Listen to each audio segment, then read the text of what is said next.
نبی صلی اللہ علیہ وسلم نے فرمایا کہ دو لوگ ایسے ہیں جن کو دیکھ کے رشک آنا چاہیے.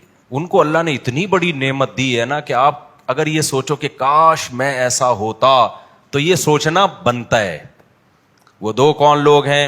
ایک وہ جس کو اللہ نے دین کا علم دیا ہو اور وہ اس علم کو لوگوں میں پھیلا رہا ہو, لوگوں کی ہدایت کا ذریعہ بن رہا ہو, تو یہ اپنے لیے بہت بڑا صدقہ جاریہ جمع کر رہا ہے.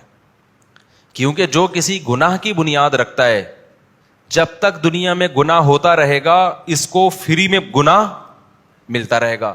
قابیل نے حابیل کو قتل کیا تھا, آدم علیہ السلام کے بیٹے نے. حدیث میں آتا ہے کہ قیامت تک جو بھی قتل ہوتا رہے گا نا, کچھ نہ کچھ حصہ اس میں قابیل کا بھی ہوگا, کیونکہ اس نے قتل کی دنیا میں بنیاد رکھی ہے. تو ایسے ہی جو نیکی کی بنیاد رکھے گا, جب تک نیکی ہوتی رہے گی اس کو اس کا ثواب ملتا رہے گا. تو نبی نے فرمایا یہ شخص قابل رشک ہے, اس لیے اپنے بچوں کو عالم بناؤ. میں نہیں کہہ رہا سارے بچوں کو عالم بنا دو, ایک آدھ بچے کو عالم, اب خود تو عمر نکل گئی ہوگی بہت سے لوگوں کی, ایک آدھ بچے کو کیا کرو عالم. لیکن وہ ایک آدھ کو جب بھی ہوگے, جب 5-6 ہوں گے تو ایک آدھ کو بناؤ گے نا. ایک ہی آدھ ہی پیدا ہوا ہے تو پھر تو کیا بناؤ گے, پھر تو جو مرضی بنانا ہے وہ خود ہی بن جائے گا, آپ کو تکلف کی ضرورت نہیں. جب پیدا خود ہی ہو گیا تو بن بھی خود ہی کچھ جائے گا. لیکن جب بچے ہوتے ہیں, زیادہ ہوتے ہیں, تو پھر ایک کو آپ کاروبار میں لگا دیں, ایک کو آپ عدلیہ میں بھیج دیں, ایک کو فوج میں بھیج دیں, ایک کو بزنس میں, اور ایک کو اللہ بھلا کرے ایجوکیشن میں سائنٹسٹ بنا دیں اس کو, اور ایک کو عالم بنا دیں, تو سارے شعبے زندہ ہو جائیں گے. جو اور بھی مزید ہیں ابھی, صرف 5-6 نہیں, یعنی ایک کو پھر یہ بنا دیں, پھر ایک کو یہ بنا دیں, پھر ایک کو یہ بنا دیں, پھر ایک کو یہ بنا دیں. جب 4 ہوں گی تو پھر انشاءاللہ یہ باتیں آپ کو بری نہیں لگیں گی. جب ایک ہے تو پھر نہیں ہوتا. خیر, دوسری بات, دوسرا نبی نے فرمایا وہ شخص رجل آتاہ اللہ مالا فسلطہ علی ہلکتہ او کما قال صلی اللہ علیہ وسلم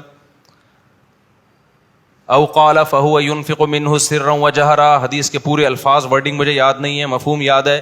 نبی نے فرمایا دوسرا وہ شخص جس کو اللہ نے پیسہ دیا ہو. کیا دیا ہو؟ پیسہ. کاروبار ہے اس کا, ٹھیک ٹھاک نوٹ چھاپ رہا ہے,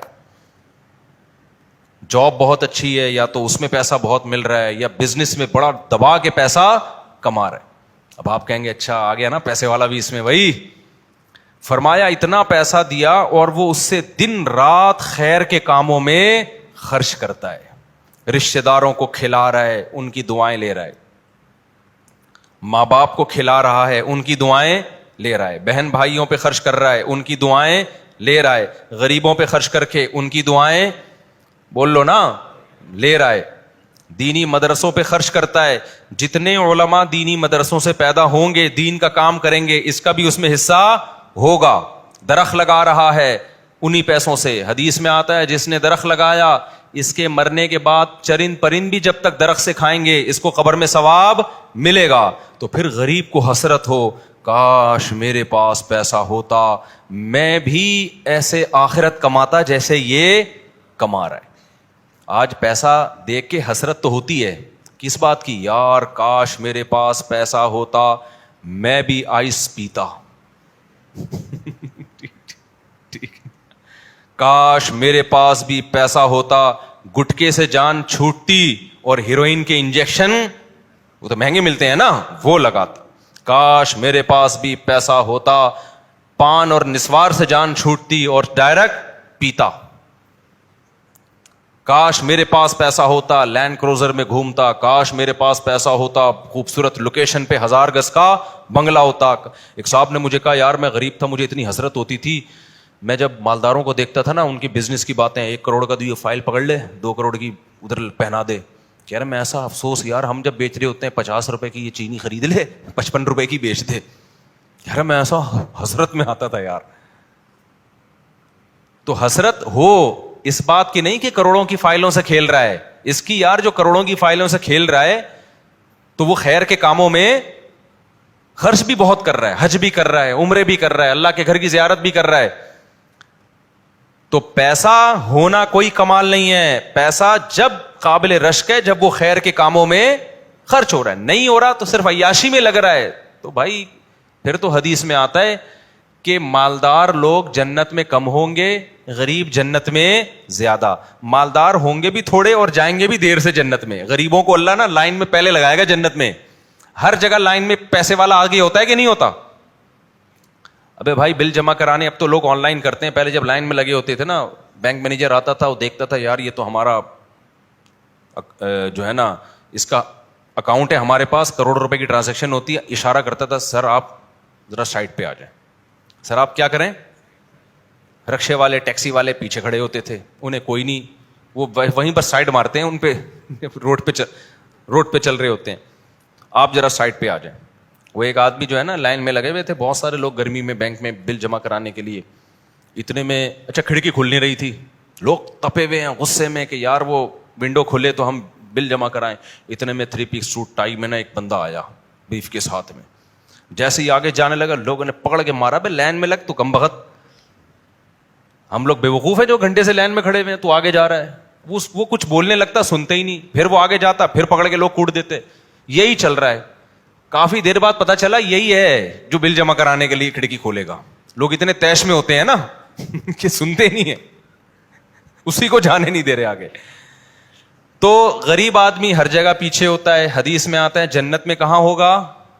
آگے ہوگا. اس کا حساب کتاب بہت ہلکا پھلکا, 2-3 گٹکے وٹکے نکلیں گے اس کے پاس سے, اس کا حساب دینا پڑے گا. 2-3 چترول لگیں گے اس کو, گٹکے پہ تو لگیں گے, تو چترول کوئی کھانے کی چیز ہے نہیں. لیکن جن کی جیب سے بوتلیں نکلیں گی, آئس نکلے گی, ہیروئن نکلے گی, ان کا حساب کیا ہے بولو؟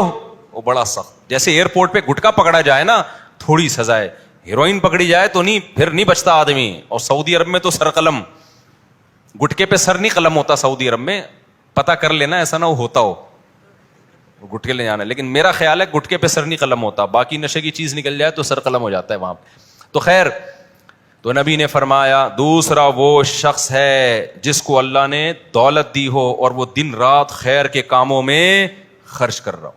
تو غریب حسرت کر سکتا ہے کاش میرے پاس پیسہ ہوتا اور میں بھی اللہ کے لیے خرچ کرتا. تو جس کو اللہ نے پیسہ دیا میرے بھائی, وہ اللہ کے لیے خرچ کرنا سیکھے. دیکھو پیسے کی محبت یہ بہت بڑی بیماری ہے. قرآن میں آتا نا وَجَاءَ رَبَّهُ بِقَلْبٍ سَلِيمٍ, اللہ نے فرمایا کہ آخرت اس کو ملے گی جو صاف دل کے ساتھ جنت میں آخرت میں آئے گا, اللہ کے پاس آئے گا. صاف دل کسے کہتے ہیں؟ جو گندگی سے پاک ہو. اس گندگی میں جو سب سے بڑی گندگی ہے نا وہ دنیا کی محبت ہے, پیسے کی محبت ہے. تو جو پیسے کی محبت کے ساتھ چلا گیا نا اس کی خیر نہیں ہے. پیسے کے ساتھ چلا گیا مسئلہ نہیں ہے, پیسے کی محبت کے ساتھ گیا تو پکڑا جائے گا وہاں پہ. اب پیسے کی محبت نکلتی کیسے ہے پتہ ہے آپ کو؟ پیسے کی محبت نکالنے کا سب سے بہترین طریقہ ہے پیسہ خرچ کرنا شروع کر دو.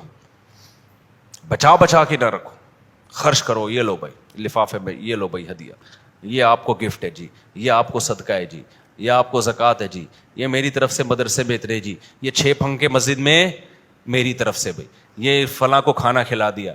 کرتا رہے گا نا تو یہ جو دل اٹکا ہوا ہے نا ایلفی کی طرح چپکا ہوا ہے مردار کے ساتھ, اس مردار سے محبت کیا ہو جائے گی؟ کچھ بھی نہیں ہے, یہ مردار ہے, اینٹیں ہیں, یہ بکواس ہے, ڈرامے بازی ہے, مرو گے ختم.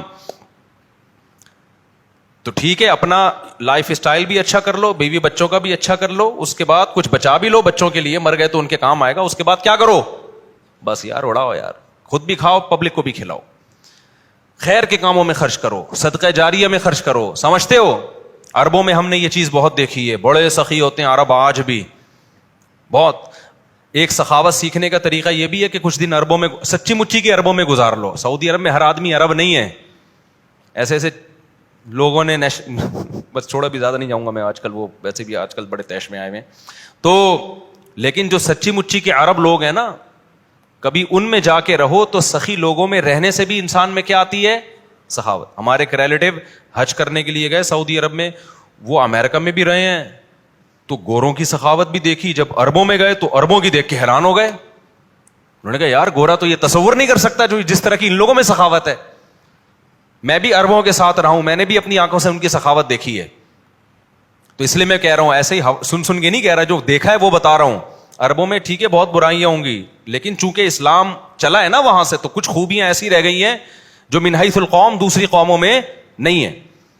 تو وہاں کیا ہوا کہ وہ ہمارے ریلیٹو حج کرنے کے کہہ رہے ہیں یار میں حیران ہو گیا, جنرل اسٹور کروڑوں روپے کی مالیت کا سامان اس میں پڑا ہوا.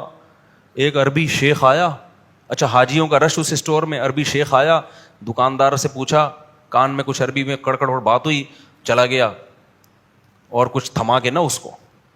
تو کہتے ہیں میں نے اس سے پوچھا کیا ہوا, اس نے کہا کہ یہ میرے کان میں کہہ کر کے پوچھا کہ یہ ٹوٹل کتنی مالیت کا سامان ہوگا. اس نے بتایا اتنے ہزار, اتنے لاکھ, اتنے کروڑ ریال جو بھی تھا. گڈیاں نکالیں, پکڑائیں, بولا یہ سارے پیسے میں نے تجھے دے دیے, باقی سارا فری میں بانٹ دے. کیا کر دے؟